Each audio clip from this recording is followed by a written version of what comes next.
death and destruction are never satisfied, and neither are the human eyes.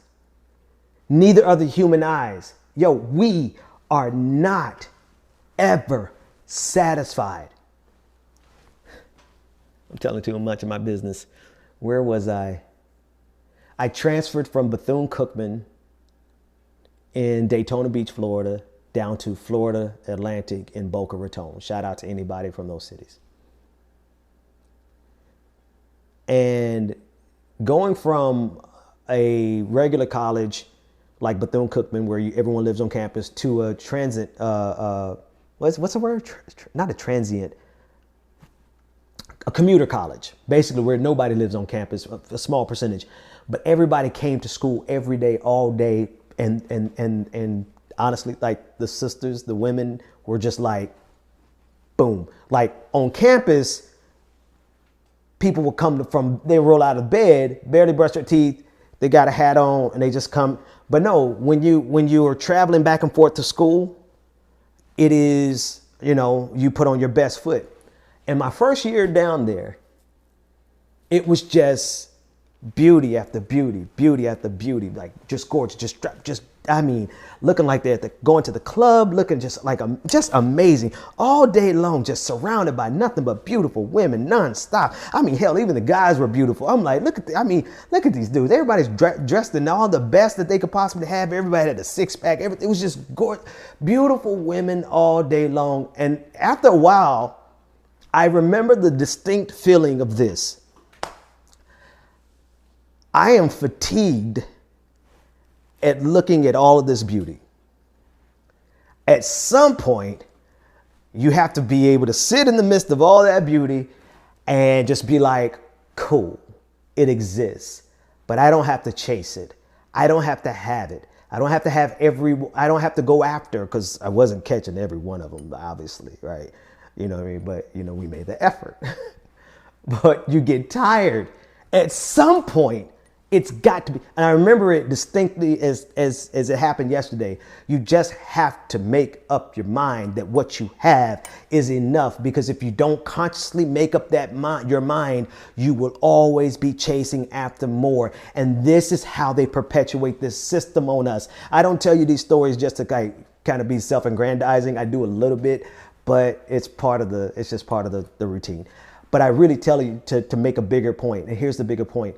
The way they keep us in this system, it's because they keep us wanting what they have. They keep us wanting to have those photos on the yacht for Instagram, right? They keep us wanting more. That's the trap. That's how they get us. That's how you get a person who would benefit from breaking the system and putting it back together as something better. But you get a person who's in poverty, who should desire to destroy the system. That's how you get them to protect this system, because that person in poverty wants and desires to have all of that more. They want to protect this system because they want the trappings of this system. But if we ever get to the point where we collectively as a people can say, you know what? I think I have enough. We don't ask that of somebody who doesn't have a home. They don't have enough. We do not ask that of a person who doesn't have health care. They do not have enough. A person who doesn't have food. They do not have enough. A person who can't go and get an education. They do not have enough. We don't ask that. And this is the twisted, sadistic nature of our system. They always ask us to be satisfied with nothing, but they keep us desiring everything. Do you see the game and the gaslighting? They have been gaslighting us for so long. They tell us that we need to be satisfied and find a way to have peace. They give us religion. Right? I'm a religious person. I went to church. I used to, did my thing in church and everything else. But they give us religion for the purposes of satiating the masses. It's the opiate of the masses, right?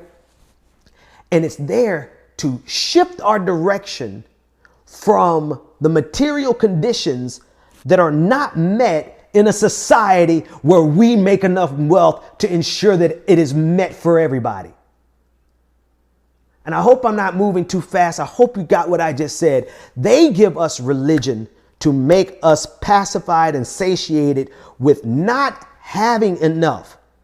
So everything that I'm saying is not relegated to the people who clearly do not have enough. They should never be told that they should be satisfied as a homeless person, as an unhoused person, as a person who can't get health care in a country where we generate enough wealth to make sure that everyone is covered. No. Those are not the people who need to be satisfied. The people who need to find a way to be satisfied and to actively reject greed are those enough who know we've got enough. We got enough. You know, I when I got rid of Michael Bloomberg, I was like, I promise you one day I'll stop talking about that. I will. I'm going to be 80 years old sitting at a bar. Let me tell you about that time I took down an entire billionaire with just 6 tweets. Let me tell you about it. When I got rid of Michael Bloomberg, I transitioned from not having enough, barely surviving, keeping my family together, hustling every way I could, to boom, damn it, I got enough. I'm good. Everybody who can look around at their life and say, you know what? If I don't add another digit to my salary, I'm good. What happens though is that they get us in that position where we could say, hey, I'm good. And instead of us turning around and saying, how can we make everybody else good? What we have been conditioned to do is say, how do I get more? And in that way, every single one of us who could have made the decision to say, you know what, I'm good. But instead, we were trained and conditioned to say, I gotta have more. In that way, we have played our individual part in sustaining a system that is built on the backs of millions, no, billions of people that we step on so that we could have more, when there could have been a point where we could look around and say, you know what, I'm good.